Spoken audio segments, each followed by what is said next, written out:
Cuando nosotros hablamos de la resiliencia, lo primero que tenemos que tener en cuenta es que lo que se presenta por ahí no es como a nosotros nos gustaría, y empezamos a aplicar lo que se llama la ley del espejo. La ley del espejo es eso que el otro me trae.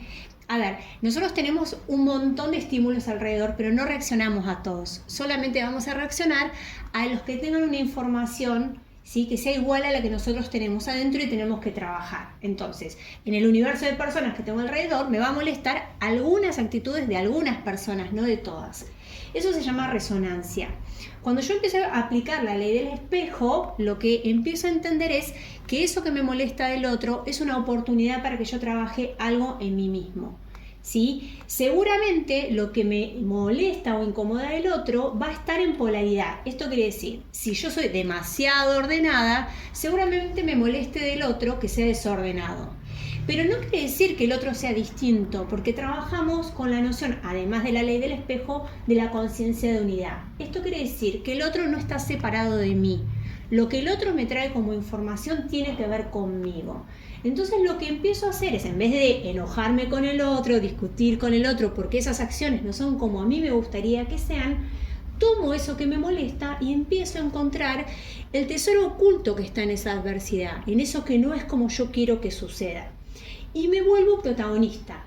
Y esa es la maravilla de poder aplicar herramientas de inteligencia emocional para superar la adversidad o eso que se presenta y no es como nosotros queremos. Porque habitualmente lo que nos trae mayor aprendizaje son todas esas situaciones que no son como nosotros deseamos. Lo que tenemos que aprender, o la propuesta que nosotros hacemos desde los paradigmas profesionales que trabajamos, es que podamos nosotros volvernos protagonistas y preguntarnos, esto que me molesta del otro, ¿qué tiene que ver conmigo? Y luego, ¿qué puedo hacer yo con ello? Entonces, habitualmente, cuando a mí me molesta del otro una acción, lo que voy a pensar es en qué polaridad estoy yo. Porque me va a molestar lo que sea contrario a mi manera de estar siendo. Y fíjense que no digo mi manera de ser, digo mi manera de estar siendo. ¿Por qué? Porque cuando yo empiezo a decir mi manera de estar siendo y no mi manera de ser, me doy la posibilidad de cambiar. Porque el lenguaje crea realidades, genera un contexto. Si yo digo que soy, lo que va a hacer es que mi cerebro va a responder y va a decir, soy así, no puedo cambiar. Si yo digo mi manera de estar siendo, me doy la posibilidad que quizás eso, si no me es tan funcional, si no me hace bien a mí y a mi entorno, lo puedo cambiar. Empiezo a tener en cuenta esto, me molesta que fulanito sea desordenado. Y cuanto más me moleste lo que el otro hace, ¿sí? Cuanto más me moleste lo que el otro hace, quiere decir que yo estoy más en exceso en la polaridad contraria. Si el otro es muy, muy desordenado, seguramente yo voy a estar en la polaridad donde voy a ser muy, muy ordenada. Y ustedes me dirán, bueno, pero yo no voy a hacer lo que el otro hace, porque no estoy de acuerdo. No, lo que el otro me trae es la oportunidad a que si me molesta mucho, empieza a tomar conciencia que yo estoy resonando con esa información, que esa información que me trae el otro, como esta ley del espejo, es una oportunidad para cambiar mi estar siendo y poder empezar a preguntarme si quizás no estoy en exceso. Y puedo empezar a correrme un poquito de esa manera de estar siendo. Cuando pensamos en las polaridades, lo que empezamos a pensar que son creencias. La creencia es el orden, ¿sí? Entre 0 y 100, 0 es totalmente desordenado y 100 totalmente ordenado. Lo que empiezo a aprender es que ya no es una línea recta, es un círculo. Ser extremadamente desordenado y ser extremadamente ordenado es lo mismo. Estoy en exceso en relación a esa creencia, que en este caso es el orden, pero podemos poner la que quieran, el trabajo, el dinero, estar muy a disposición de los demás, no estar a disposición de los demás, que mi vida esté a disposición de los demás y vea que pasa y yo nunca soy una prioridad. Y estoy en un momento de mi vida que quizás eso me empieza a hacer ruido. Entonces, en vez de enojarme con el otro, si estoy en la mitad de la vida, empiezo a transitar, en el mejor de los casos, si tengo conciencia, un periodo que se llama individuación consciente. ¿Esto qué quiere decir? Quiere decir que nosotros tenemos dos procesos de individuación. Individuación es me separo de mi modelo familiar. A los 12 años es el primero, que se llama proceso de individuación inconsciente, y es el momento de los adolescentes donde se rebelan o discuten porque se están separando de su entorno familiar, de sus modelos, sin darse cuenta, por eso es que le decimos que es inconsciente. Y el proceso de individuación consciente, que en el mejor de los casos hay personas que nunca lo transitan, en el mejor de los casos arranca en la mitad de la vida, 35, 40, a veces antes, pero en general en la mitad de la vida, que es el momento en el que ustedes están transitando, ¿sí? Donde hay cosas que no son como a ustedes les gustan, hay proyectos que no funcionaron, hay creencias que fueron repitiendo que eran de historias familiares o modelos familiares que no les funcionaron y que hoy les hacen ruido. Entonces tenemos la posibilidad de me enojo ante eso que no está haciendo como yo quiero o lo trasciendo. La ventaja es que si lo trasciendo es tomo la ley del espejo, lo que me resuena del otro y lo modifico, y si no hago ese camino, lo que voy a hacer es repetir la historia. Me separo de esa persona, me peleo con esa amiga, discuto con un vecino, y como no tomo conciencia de cuál es el patrón que estoy aplicando, lo voy a repetir en otra persona. ¿Por qué? Porque se va a presentar adelante mío esa información tantas veces como sea necesario para que yo lo trascienda.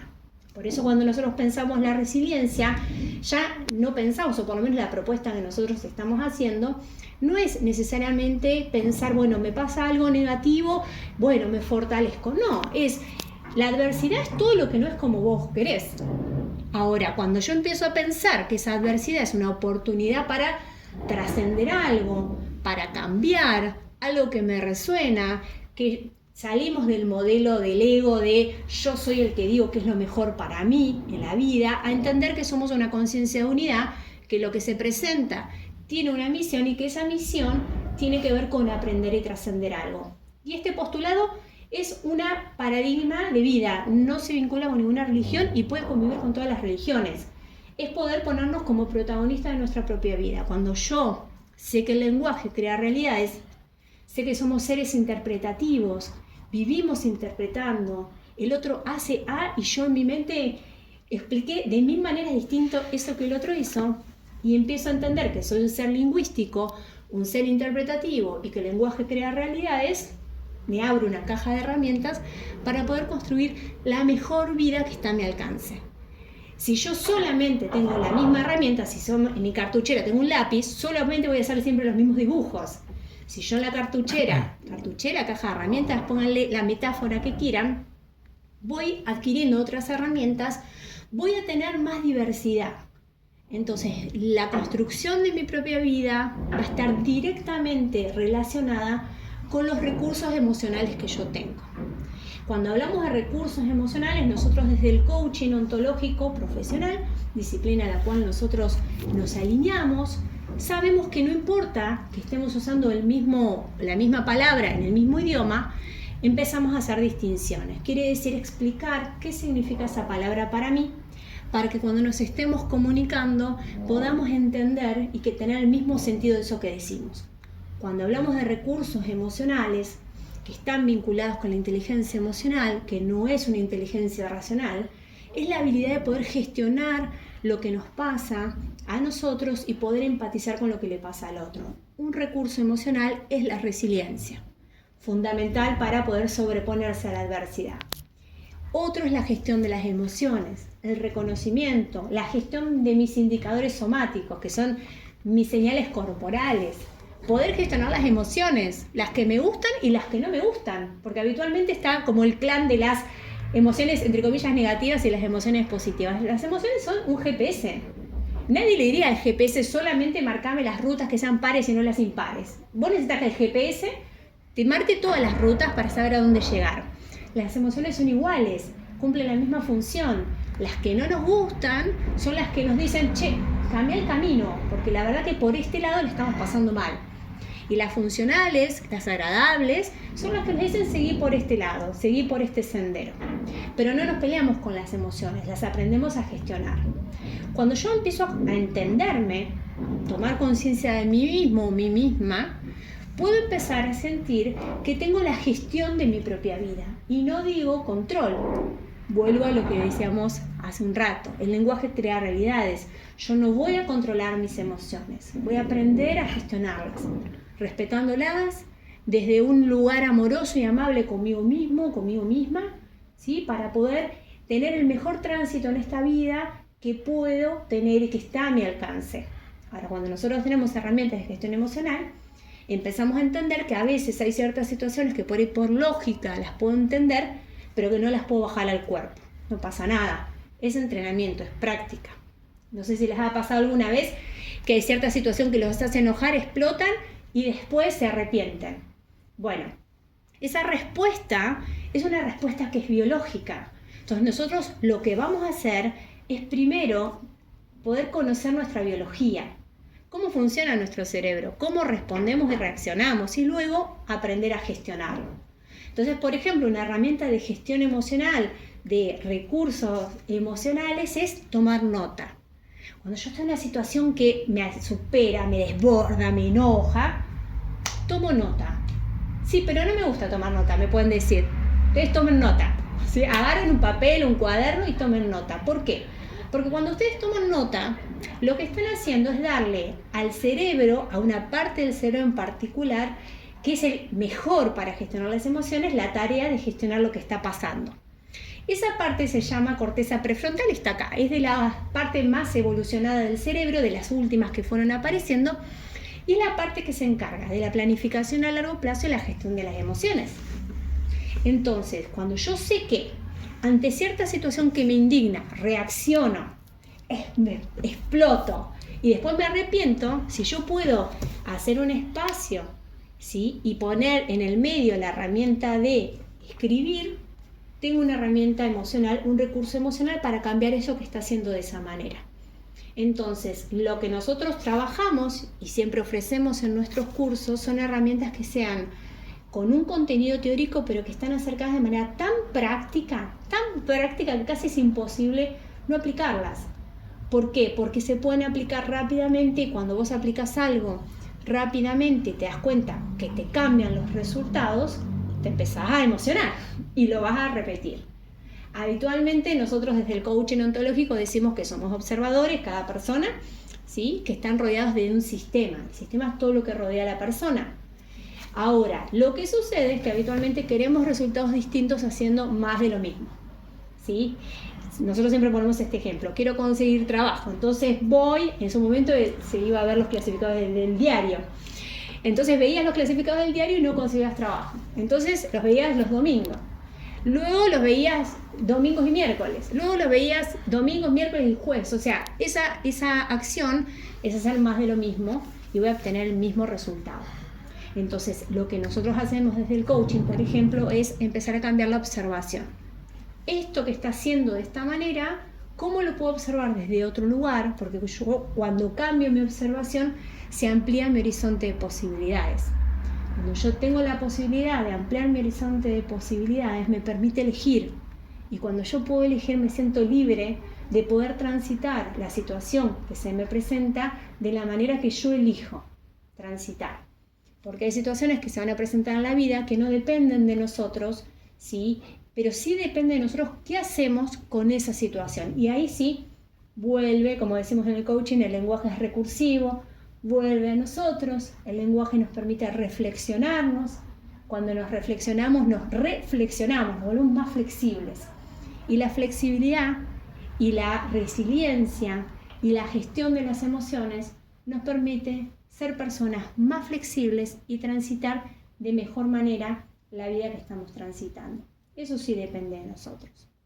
Entonces, lo que nosotros podemos hacer es empezar a incorporar herramientas. Dentro de lo que nosotros trabajamos, por ejemplo, en el camino de la resiliencia, empezamos a trabajar con esta idea de la metáfora. Es una metáfora que se utiliza mucho y que la van a conocer porque en todas las películas van a tener esa misma secuencia, que es la metáfora del viaje del héroe. Es este héroe que para poder transformarse tiene que irse de este lugar en el que está, que sería la metáfora de nuestros mandatos familiares, de nuestras creencias, ¿sí?, los paradigmas, los valores que heredamos, y hacer todo un recorrido de exploración. Va a estar en la noche en la caverna, ¿sí? O sea, es una metáfora que se utiliza mucho, pero que luego se lleva a la vida cotidiana, donde lo que nos trae es la posibilidad de que nosotros podamos entender que cuando nacemos y no nacemos así, livianitos. Nacemos y heredamos, como siempre decimos en los cursos, heredamos un terrenito, metafóricamente. Ese terrenito está armado con creencias y mandatos que nuestra familia nos enseña, pero que a su vez sus padres le han enseñado. También tenemos información de un inconsciente colectivo. Entonces, con toda esa información nosotros empezamos a construir nuestra casa, que seríamos nosotros, ¿sí? En ese terreno hay terrenos que son más fértiles, hay terrenos que son más adversos. Y esa es parte de la historia que nosotros recibimos. Luego lo que nosotros construimos sobre ese terreno va a depender de nosotros. Sobre todo cuando ya estamos en un momento en la vida, a la mitad, ¿sí?, de la vida, donde ya nosotros somos adultos y somos responsables del tipo de vida que queremos tener. ¿Me quejo por lo que me pasó o puedo construir a partir de lo que me pasó? Es una decisión que cada uno de nosotros tenemos que tomar.